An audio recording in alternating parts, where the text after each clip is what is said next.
नमस्कार दोस्तों, स्वागत है आपका स्वराज कोचिंग इंस्टीट्यूट के ऑनलाइन प्लेटफॉर्म पर। तो आज का जो लेक्चर होने वाला हमारा, आप देख सकते हैं, जो क्रॉप प्रोडक्शन या एग्रीकल्चर के जो स्टैटिक डाटा है उसके ऊपर होने वाला है। एनिमल हस्बेंड्री के डाटा का जो लेक्चर है वो यूट्यूब पर डल चुका है।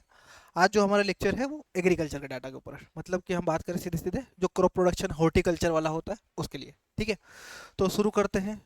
शुरू करने से पहले एक बात समझ लो, हम जिस एग्ज़ाम के लिए प्रिपेयर कर रहे हैं, पीएटी जिसका नाम है, उसमें बहुत ज़्यादा अपडेटेड डाटा नहीं पूछा जाता। मतलब कि ये स्टैटिक डाटा से ज़्यादा क्वेश्चन नहीं आते। कभी कभी चांसेस होते हैं कि आ जाते हैं, एक क्वेश्चन दो क्वेश्चन आ जाते हैं। ठीक है, तो बहुत ज़्यादा परेशान होने की ज़रूरत इनके पीछे नहीं है। हाँ, जहाँ जहाँ जरूरी चीज़ें होगी वहाँ पर मैं आपको बता दूंगा कहाँ पर ध्यान ज़्यादा देना है। ठीक है, पूरा रटने की आवश्यकता बिल्कुल भी अपने को नहीं है। ठीक है, चलो। हाँ, उसके बाद में आप अपने स्वयं के विवेक से निर्णय ले सकते हैं। तो गलती से क्वेश्चन आ जाना, मैंने बोला यहाँ से क्वेश्चन नहीं आएगा और वो तो व्यापम है, गलती से उसने क्वेश्चन दे दिया, तुम आ जाओगे चक्कू लेके मेरे पास, सर आपने ही बोला था। तो आखिरी फैसला आपका ही करे। ठीक है, तो शुरू करते बेटा, है ना। तो सबसे पहले कुछ भूमि के डाटा है, भूमि मतलब जो लैंड के है। ठीक है, तो सबसे पहले लिखा है जियोग्राफिक एरिया कि कितना एरिया है ना। तो इंडिया का एरिया कितना जियोग्राफिक, 328.75 मिलियन हेक्टेयर। ये इंपॉर्टेंट डाटा है, इसको याद रखना है अपने को, है ना। बिल्कुल पूछे जाने के चांसेस है, इसको याद रखना है अपने को। Gross cropped area, gross cropped area का मतलब क्या होता है कि कितने एरिया में खेती की जा रही, मतलब कुल ग्रोस। अब समझिए, देखो यहाँ पर लिखा हुआ है, एक शब्द है ग्रोस और दूसरा शब्द है नेट। इन दोनों में थोड़ा सा हमें अंतर पता करना पड़ेगा, समझना पड़ेगा क्या होता है। देखिए, कोई एक किसान है और उस किसान के पास मान लो एक खेत है, और वो खेत खेत है 10 हेक्टेयर का। कितने हेक्टेयर का? 10 हेक्टेयर का। तो उसके पास हम जब बोलेंगे कि इसके पास नेट कल्टीवेटेड एरिया कितना है, क्या बोला? नेट कल्टीवेटेड एरिया कितना है, तो हमने बोल दिया भैया उसके पास कितना है, 10 हेक्टेयर। बोले कि इस पर वो कितने में खेती कर रहा है, तो बोले कि 10 हेक्टेयर में तो उसने खरीफ में लगाया। अब रबी में उसके पास ज़्यादा पानी नहीं था तो उसने 5 में ही लगाया। 5 हेक्टेयर में किस में लगाया? रबी में लगाया। और जायद में तो बिल्कुल भी पानी नहीं था, लेकिन फिर भी उसने 1 हेक्टेयर का कहीं से पानी की जुगाड़ कर ली, और 1 हेक्टेयर की खेती उसने कब कर ली? जायद में। ठीक है, तो हम देखते हैं कि उस 10 हेक्टेयर का उसने यूज कैसे किया। 10 हेक्टेयर में खरीफ, 5 रबी और 1 हेक्टेयर में जायद में लगाया। तो 10 और 5, 15 और 1, 16। तो टोटल 16 हेक्टेयर होता है। मतलब कि उसके पास खेती तो कितनी है, 10, लेकिन उसने, अगर हम पूरे सीजन की बात करें, पूरे ईयर राउंड की बात करें, पूरे साल की बात करें, तो उसने 10 हेक्टेयर का यूज किस में किया है? 16 हेक्टेयर के रूप में यूज किया है। तो आप समझ रहे हैं कि ग्रोस क्रॉप्ड एरिया, ग्रोस का मतलब है ये 16 वाला आंकड़ा। समझ रहे हो कि थी तो उसके पास 10 ही, लेकिन खरीफ, रबी और जायद मिला के उसने टोटल 16 हेक्टेयर में खेती कर ली है। तो ग्रोस क्रॉप्ड एरिया कितना है बेटा? 211.36 मिलियन हेक्टेयर। लेकिन नेट, ये 10 वाले का जो उदाहरण दिया था, वो कितना है? तो देखो यहाँ लिखा हुआ है तो 139.09 मिलियन हेक्टेयर, जो किसी जमाने में 141 हुआ करता था। हम 141 पढ़ते इसके पहले। ठीक है, 139.09 मिलियन हेक्टेयर है, लेकिन उस पर हमने कितनी खेती करी है? 211.36 मिलियन हेक्टेयर। मेरे ख्याल से आपको ये क्लियर हो गया क्या होता है ग्रोस और क्या होता है नेट। ठीक है, तो ग्रोस क्रॉप्ड एरिया कितना है बेटा? ये है 211.36, बिल्कुल याद रखना है। नेट कल्टीवेटेड या नेट क्रॉप्ड एरिया कितना है? तो 139.09 मिलियन हेक्टेयर।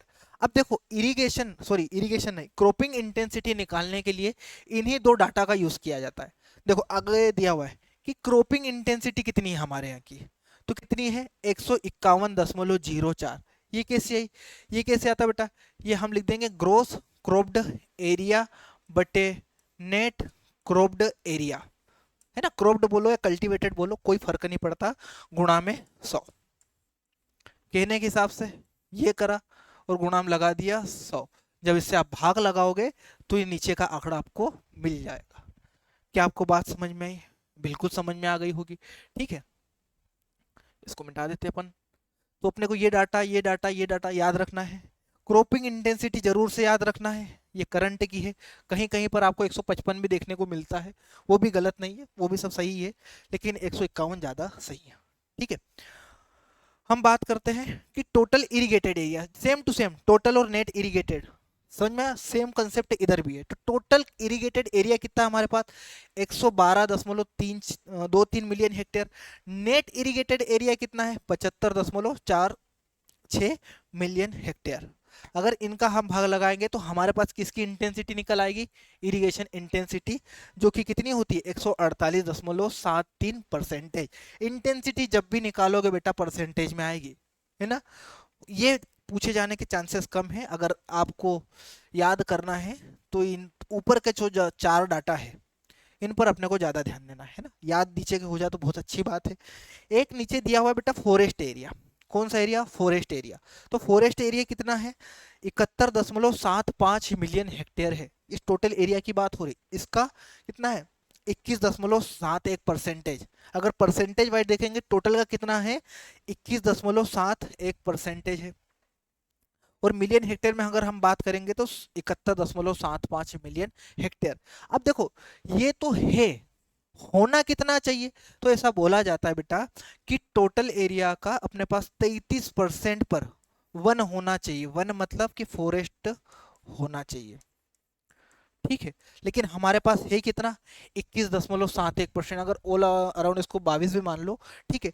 33 होना चाहिए लेकिन हमारे पास है कितना बेटा? 22। मतलब अभी भी 11% एरिया हमारे पास क्या है? कम है, ठीक है। हम जानते हैं कि फॉरेस्ट दिन पे दिन कम होते जा रहे हैं, पेड़ों की कटाई बढ़ती जा रही है, जो कि बहुत बुरी बात है ना। एक क्वेश्चन यहाँ से क्या बनता है कि सबसे ज्यादा जो फॉरेस्ट एरिया है वो कहाँ पर है? तो फॉरेस्ट एरिया जो सबसे ज्यादा है बेटा वो एमपी में है। कहाँ पर है? एमपी में। ये अपने को याद रखना है, 25% के आसपास है, आगे डाटा आएगा, ठीक है। तो ये स्लाइड अपने लिए इंपॉर्टेंट थी। यहाँ से कुछ डाटा आने के चांसेस हो सकते हैं, गारंटी बिल्कुल भी नहीं है। चलो आगे है एग्रीकल्चर प्रोडक्शन के कुछ डाटा है कि भैया कौन सी क्रॉप का प्रोडक्शन कौन से ईयर में कितना था, है ना। तो 2021-22 के, ये 22-23 के। अब तुमको कौन सा पूछ लेगा, मतलब व्यापम कहाँ तक अपडेट है इसकी कोई गारंटी नहीं, ठीक है। तो अपने दोनों के डाटा लिख दिए हैं। डाटा इनमें से सब याद नहीं करना है। अगर आपको याद कर रखना ही है तो एक पेडी का याद रख लो, एक व्हीट का याद रख लो। ये दोनों थोड़े से ज़्यादा इंपॉर्टेंट हो जाते हैं। उसके बाद अगर आगे भी मैं बताऊंगा किसके याद रखना है, ठीक है। फिर वही बात कि अंतिम निर्णय आपका रहेगा। आपको लगे तो पूरे भी याद कर लो, मेरे को कोई दिक्कत नहीं है। लेकिन आप भी जानते हैं कि पूरे याद होने वाले नहीं है। पढ़ने को इतना सारा होता है लेकिन क्वेश्चन स्पेसिफिक जगह से ही आता है। तो अपने को समझ में आता है जो मेजर क्रॉप होती है, जो स्टेपल फूड होते हैं, जिनका प्रोडक्शन ज़्यादा होता है, बस वही पूछा जाएगा। तो हम देखो, जो पीडी का प्रोडक्शन कितना है बेटा? 21-22 में कितना था? 129.4। ये एमटी का मतलब होता है मिलियन टन। ये क्या है? Million ton. और 22-23 में बढ़ के कितना हो गया? 130। तो आप 130 याद रख लो। इसके आसपास का डाटा अपने को लगाना है। क्वेश्चन जो आएगा वो यहां से आएगा कि कौन सा लीडिंग स्टेट है, अग्रणी राज्य। लीडिंग स्टेट मतलब इसे हम बोलते बेटा अग्रणी राज्य,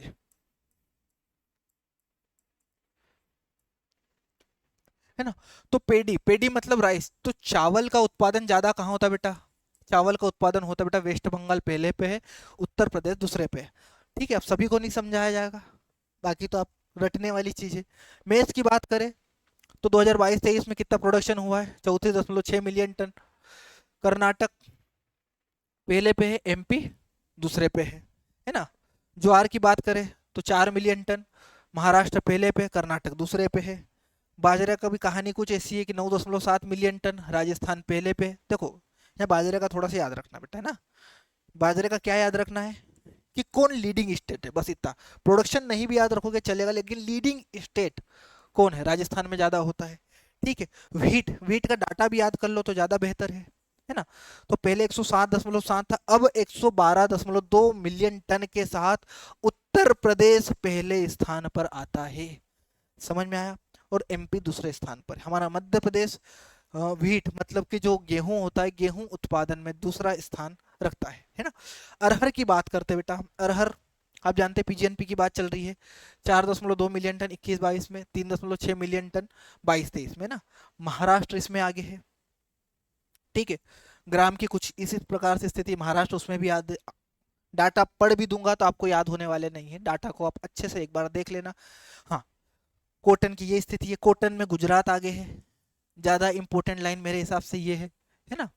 उसके बाद अगर हम बात करें तो शुगर केन में उत्तर प्रदेश है ना। तो ये जरूर अच्छे से याद कर ले, इनमें से किसी को नहीं छोड़ना है। लीडिंग स्टेट आप याद कर लो, और एमपी का अगर दूसरे तीसरे पे स्थान पे आता तो एमपी याद कर लो, ठीक है। बाकी तो यही पूछा जाएगा कि लीडिंग स्टेट कौन सा, अग्रणी राज्य कौन सा है। चलो चलते हम अगली स्लाइड के ऊपर बिना टाइम खर्च किए। हाँ, कुछ फसलें और है, जैसे ग्राउंडनट। ग्राउंडनट का ये पूछा जा सकता है कि लीडिंग स्टेट कौन सा है। गुजरात है, पहले भी यही था। मस्टर्ड है ना, रेपसीड या मस्टर्ड, तो इसमें कौन है बेटा, राजस्थान है। ये भी अच्छा क्वेश्चन बन सकता है यहाँ से, है ना। लेकिन इन तीन चीजों के अगर डाटा याद हो जाए तो बढ़िया चीज हो, बात हो जाएगी, है ना। किनके, कि टोटल फूड ग्रेन, है ना।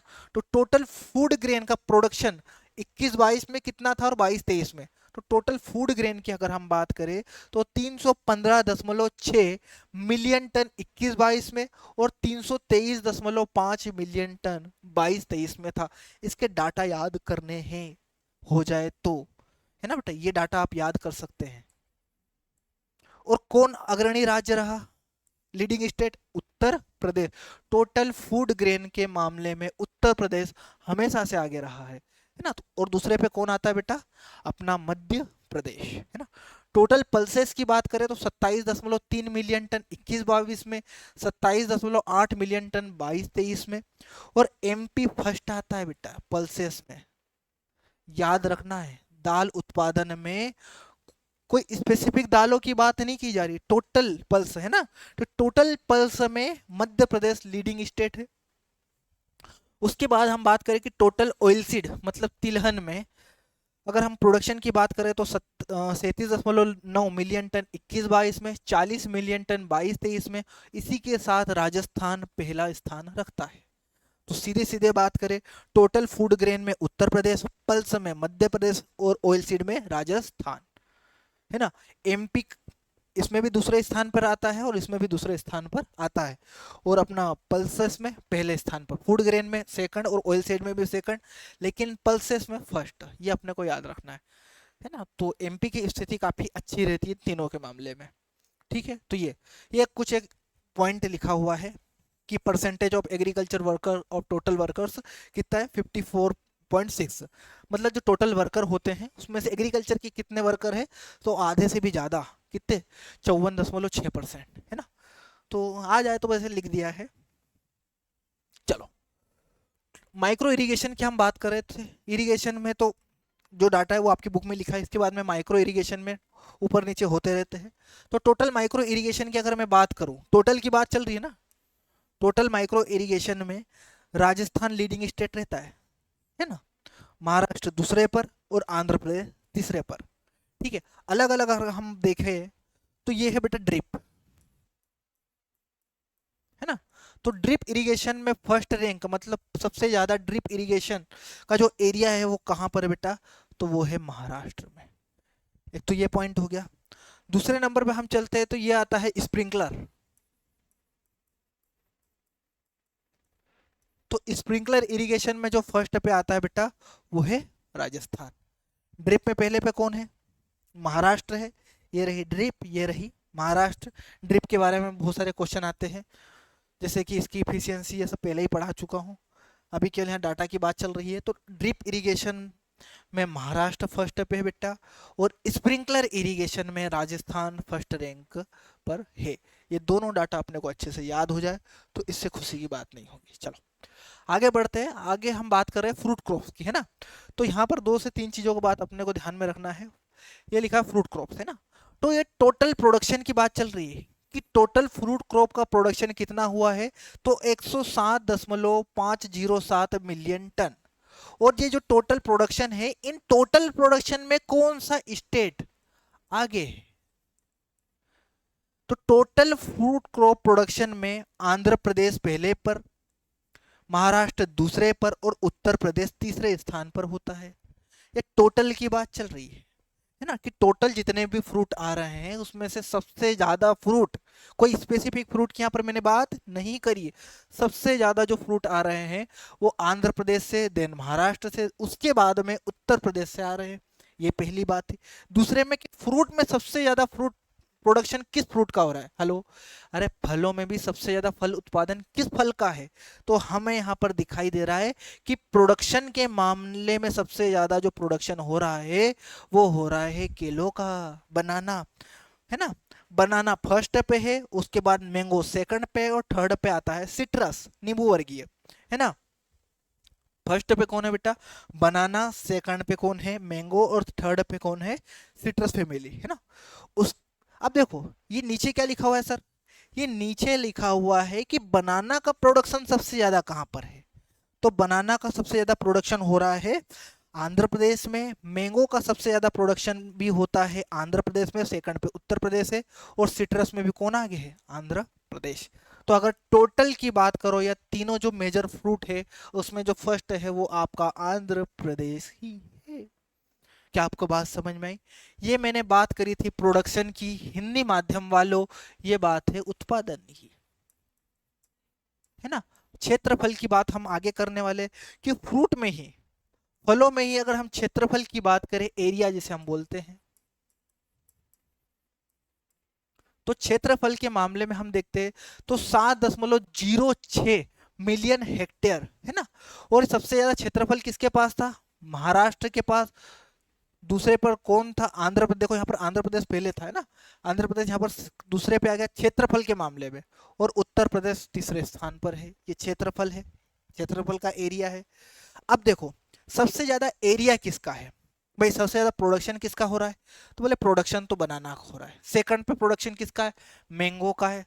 थर्ड पे प्रोडक्शन किसका है? सिट्रस का। लेकिन एरिया में थोड़ा सा मामला उल्टा हो जा रहा है, जो फर्स्ट था वो सबसे लास्ट चले गया है ना। और जो सेकंड था वो फर्स्ट पे आ गया है। मतलब कुछ नहीं, तीन लोग खड़े थे, पहले वाले को उठा के ना पीछे भेज दिया, है ना। तो एरिया वाइज देखे तो मैंगो का एरिया सबसे ज्यादा है, जबकि प्रोडक्शन बनाना का ज्यादा है ना। सेकंड पे कौन आ गया बेटा? सिट्रस आ गया। और थर्ड पे कौन आ गया है? बनाना। मैंगो का सबसे ज्यादा एरिया कहाँ है? आंध्र प्रदेश में। सिट्रस का सबसे ज्यादा एरिया कहाँ है? महाराष्ट्र में।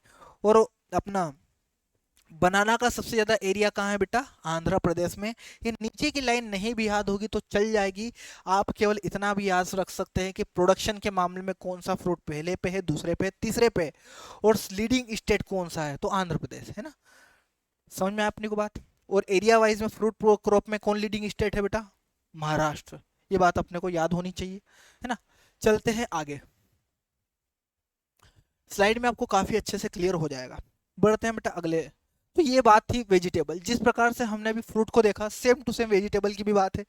तो वेजिटेबल की हम देखें तो प्रोडक्शन वही उत्पादन, है ना।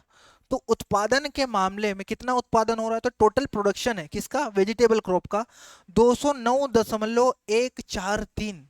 अरे आई लव यू 143 यही बोलते बेटा, है ना। 209.143, आधा हिंदी आधा इंग्लिश, मिलियन टन प्रोडक्शन हो रहा है। और सबसे ज्यादा प्रोडक्शन वेजिटेबल का कहाँ हो रहा है? यूपी में, देन वेस्ट बंगाल, और उसके बाद में एमपी में। एमपी थर्ड है वेजिटेबल के मामले में, ये प्रोडक्शन की। अब बोले सबसे ज्यादा कौन सा वेजिटेबल का प्रोडक्शन हो रहा है?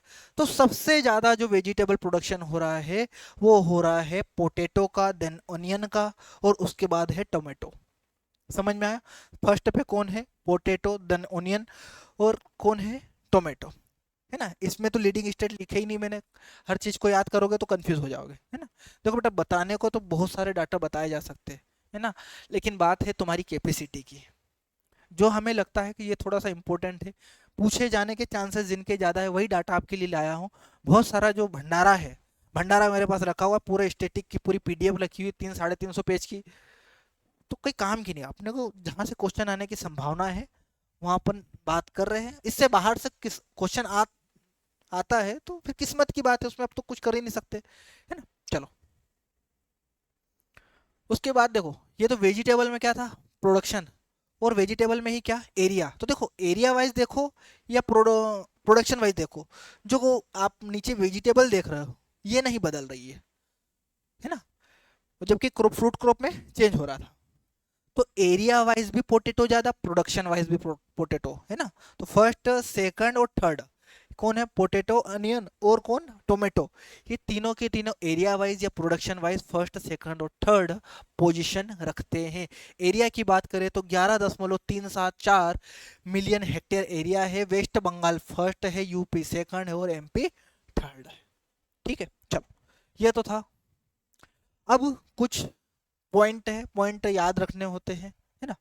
याद रह जाए तो बहुत अच्छी बात है, नहीं तो आपके जो नोट्स आपने अगर अच्छे से पढ़ रखे हैं तो सिलेक्शन अच्छे से नहीं, बहुत अच्छे से हो जाएगा। ठीक है, लेकिन यहाँ से भी कहाँ कहाँ से क्वेश्चन आ सकते हैं हम देख लेते हैं, है ना। एशिया महाद्वीप की कुल कृषि भूमि का 50% भाग भारत में है, जो कि पूछा नहीं जाएगा। हाँ, भारत में 2021-22 में कुल कृषि विश्वविद्यालय कितने हैं, 70। राज्य कृषि, स्टेट एग्रीकल्चर यूनिवर्सिटीज 63। केंद्रीय कृषि विश्वविद्यालय 3 और डीम्ड कितने हैं बेटा, 4। ये अपडेट होते रहते हैं। मध्य प्रदेश में राज्य कृषि विश्वविद्यालय कि एमपी में कितने यूनिवर्सिटीज है एग्रीकल्चर की, है ना, तो टोटल कितनी है, 3।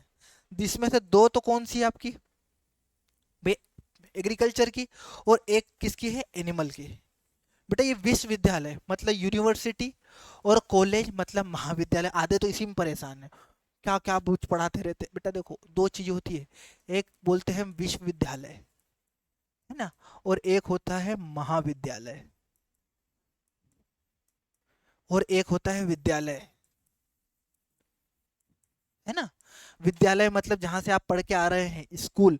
महाविद्यालय मतलब कॉलेज, और विश्वविद्यालय मतलब यूनिवर्सिटी, है ना। तो ये सब बात थी। मध्य प्रदेश में कितने एग्रीकल्चर कॉलेज है, 15, जिसमें 12 तो क्या है बेटा, एग्रीकल्चर के, और 3 किस कौन से, हॉर्टिकल्चर के। भारत में कृषि विज्ञान केंद्रों की संख्या, ये पॉइंट अच्छे से याद कर लेना भैया, है ना। कितने हो गए हैं, 732 केवी के हो गए कृषि विज्ञान केंद्र। टोटल कृषि विज्ञान के केंद्र कितने हो गए, आज की करंट में हम बात करें तो 732 हो गए हैं। जिसमें से एमपी में कितने हैं, तो एमपी में है 54। इंडिया में 732, उसमें से एमपी में है 54। कृषि गणना हर 5 वर्ष में होती है। 11वीं कृषि गणना फरवरी 2021-22 में हुई। कुछ पॉइंट और है अपने पास, ये भाई जो पहले उसमें से कुछ पढ़ा दिए, कुछ अब है। देखो जीडीपी जीएवी की बात कर लेते हैं, दोनों एक ही समझो आप। तो एक में क्या होता है कि टैक्सेस इंक्लूड होते हैं, एक में टैक्स इंक्लूड नहीं होते। लेकिन अभी की तारीख में जीडीपी की कम बात करते हैं, जीवीए का ज्यादा बात होती है, तो जीवीए की हम बात करते हैं। तो सकल मूल्यवर्धन, जिसे हम बोलते हैं gross value added, gross value added जिसे हम बोलते हैं जीवीए, आप जीडीपी ही समझ लो, कोई दिक्कत नहीं है ना। तो जीवीए का योगदान एग्रीकल्चर का, मतलब टोटल जीवीए में एग्रीकल्चर का प्रोडक्शन का जो है वो योगदान कितना है, 19%। ये कब का है, 21-22 का है। 22-23 का अगर डाटा देखा जाए तो थोड़ा सा कम हुआ है, 18.3%, है ना। टोटल जीवीए जो है, या जीडीपी जो है, उसमें एग्रीकल्चर का कितना कंट्रीब्यूशन है, तो हम बात कर रहे हैं 18.3%। जीवीए का फुल फॉर्म भी पूछा जा सकता है, तो इसे हम बोलते हैं ग्रोस वैल्यू एडेड, है ना। चलो अगला है देश के कुल क्षेत्रफल कितना है बेटा, 329 मिलियन हेक्टेयर। अभी बात करके आए, उसमें 21.71 भाग में क्या है बेटा, 1 है। होने कितने चाहिए, वहीं पर बता दिया, 33% होने चाहिए। मध्य प्रदेश में कितने हैं बताया था, 25.14, वहां से 25 बताया था, यहाँ पूरा याद कर लो, 25.14% में 1 है। और ये बात भी ध्यान रखो कि सबसे ज्यादा जो वनों का क्षेत्रफल है वो किसके पास है, वो एमपी के पास ही है। चलो मध्य प्रदेश का कुल क्षेत्रफल 308.252 वर्ग किलोमीटर है। तो ये कुछ डाटा है जो पहले ही बात कर चुके हैं। देखो खाद्यान्न 2020-21 में मध्य प्रदेश का कुल खाद्यान्न उत्पादन 66.9 मिलियन टन, अनाज उत्पादन 53.8 मिलियन टन, तिलहन का 5.44 मिलियन टन तथा दलहन 6.2 मिलियन टन था। 21-22 में ही मध्य प्रदेश कुल खाद्यान्न क्षेत्रफल की बात है 29.42 मिलियन हेक्टेयर, अनाज का 15.3 मिलियन हेक्टेयर, तिलहन का 8 दशमलव है ना, ये 0.2 मिलियन हेक्टेयर, ये हेक्टेयर है। दलहन क्षेत्रफल 5.2 मिलियन हेक्टेयर था। 20-21 में ही मध्य प्रदेश में सोयाबीन का कुल क्षेत्रफल 6.6 मिलियन हेक्टेयर तथा उत्पादन 3.3 मिलियन टन, उत्पादकता 500 किलोग्राम प्रति हेक्टेयर है। 2020-21 में मध्य प्रदेश में चने का कुल क्षेत्रफल 2.1 मिलियन हेक्टेयर तथा उत्पादन 3.59 मिलियन टन, उत्पादकता 1709 किलोग्राम पर हेक्टेयर। ठीक है, 2020-21 में ही मध्य प्रदेश में गेहूं का कुल क्षेत्र 9.82 मिलियन हेक्टेयर, उत्पादन 35.66 मिलियन टन और उत्पादकता 3631 किलोग्राम प्रति हेक्टेयर। नहीं, ये हेक्टेयर है ना, हेक्टेयर है। तो ये पढ़ने से तुमको याद नहीं होगा, मैंने पढ़ दिया आपको याद हो जाए ऐसे तो पॉसिबल ही नहीं। ठीक है, ऐसा अगर मैं खुद पढ़ूँ तब भी मुझे भी नहीं याद होगा बेटा। बैठ के कुछ डाटा इंपॉर्टेंट जहाँ जहाँ लग रहा है, जिसको पूछे जाने की संभावना आपको लग रही है, उसको याद करें। इसमें से कुछ मुझे ऐसा नहीं लगता कि बहुत ज़्यादा जो इम्पोर्टेंट है ना। फिर भी आपको हाँ ये जरूर से याद करना बेटा, है ना। ये शुरुआत के 1-2 पॉइंट आप देख लेना, जीबीए का देख लेना, जीडीपी। ठीक है, और कहाँ से, हाँ एक एमएसपी का दिया है क्या, नहीं दिया। चलो देखो, एमएसपी से भी क्वेश्चन आते हैं बेटा। एमएसपी की हम बात कर लेते हैं थोड़ी सी, है ना। एमएसपी का फुल फॉर्म क्या होता है पहले तो, मिनिमम सपोर्ट प्राइस, ये एमएसपी होता है ना। इससे कौन अनाउंस करता है,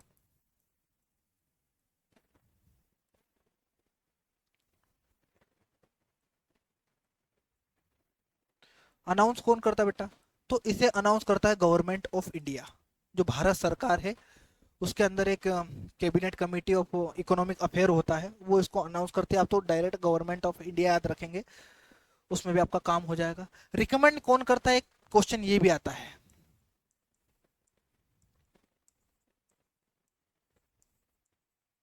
कि किसकी रिकमेंडेशन पर, तो रिकमेंडेशन होती है सीएसीपी की, है ना। अब ये सीएसीपी है, ये अपने को याद रखना है ना। कमीशन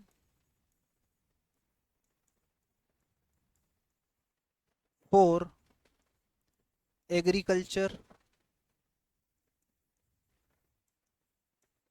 कॉस्ट एंड प्राइस, ये रिकमेंड करता है, ये बताता है कि इतनी एमएसपी होनी चाहिए। तो क्वेश्चन अलग अलग आते हैं कि किसकी रिकमेंडेशन पर, तो हमें बताना है कि सीएसीपी की रिकमेंडेशन पर एमएसपी डिसाइड होती है। अब कितनी क्रॉप की होती है हम बात करेंगे अभी। तो commission for agriculture cost and price, इसका सीधा सीधा क्वेश्चन ये भी आता है बेटा कि इसकी स्थापना कब हुई थी, 1965 में। इसकी स्थापना कब हुई थी, 1965। हालांकि उस टाइम पे इसका नाम एग्रीकल्चर प्राइस कमीशन था, बाद में सीएसीपी कर दिया, एग्रीकल्चर प्राइस कमीशन को बदलकर सीएसीपी कर दिया। 1965 में एग्रीकल्चर प्राइस कमीशन की स्थापना हुई थी, बाद में ये सीएसीपी हो गया, और यही रिकमेंड करता है कि एमएसपी को। ठीक है, अनाउंस कौन करता है, गवर्नमेंट ऑफ इंडिया। ठीक है, टोटल कितनी क्रॉप्स पे, तो आपको याद रखना है कि 22 क्रॉप पे एमएसपी दी जाती है। ये करंट की बात कर रहा हूँ, है ना। अभी कितनी क्रॉप्स पे एमएसपी दी जा रही है, तो अभी दी जा रही है 22 क्रॉप्स पर। और एक है अपना सुगर केन, सुगर पेन पर, सुगर केन पे दी जाती है एफआरपी। एफआरपी क्या होता है बेटा, एफआरपी होता है फेयर एंड रेम्यूनरेटिव रेटिव प्राइस, है ना। तो शुगर केन के लिए स्पेशल एफआरपी दी जाती है, जैसे हम बोलते हैं फेयर एंड रेम्यूनरेटिव प्राइस, है ना। तो शुगर केन को मिला ले तो टोटल 23 हो जाती है। अगर कमोडिटी ऐसा वर्ड पूछ दे कि कितनी कमोडिटी पे दी जाती है, तो कमोडिटी में हम इस एफआरपी को मिला लेंगे तो 23 कमोडिटीज पे, है ना। क्रॉप की बात करें तो 22 क्रॉप पे दी जाती है। एक शुगर केन अलग होता है, शुगर केन के लिए स्पेशल एफआरपी दी जाती है। तो ये एमएसपी से कुछ क्वेश्चन बन सकते थे जो मैंने आपको बता दिया। रिकमेंडेशन किसकी होती है, सीएसीपी की। Commission for agriculture cost and price इसका फुल फॉर्म होता है, पहले एग्रीकल्चर प्राइस कमीशन था, 1965 में इसकी स्थापना हुई थी। अनाउंस करता है गवर्नमेंट ऑफ इंडिया। एमएसपी का फुल फॉर्म क्या होता है, मिनिमम सपोर्ट प्राइस। तो ये कुछ क्वेश्चन थे, एमएसपी से पूछे जाना सकते हैं, नहीं भी पूछे जा सकते, उसके ऊपर है। ठीक है, तो हमारी जिस लेवल की एग्जाम है उसके हिसाब से ये डाटा सफिशियंट होते हैं। वैसे डाटा तो बहुत है बेटा, लेकिन वही बात है कि जो आपको हजम हो जाए उसके हिसाब से हमने दे दिए हैं। ठीक है, तो इनको एक बार आप देख ले और पढ़ ले, बाकी तो आपकी एग्ज़ाम की जो तैयारी होगी वो काफ़ी अच्छी चल रही होगी, अच्छी चल के आप तो मामला अंतिम पड़ाव पे है।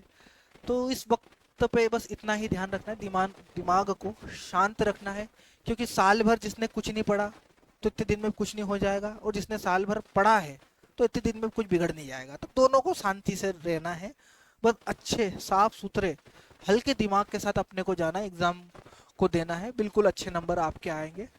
इसी के साथ आप सभी का बहुत बहुत धन्यवाद। पढ़ते रहें आखिरी समय तक, और स्वास्थ्य का विशेष करके ध्यान रखना है।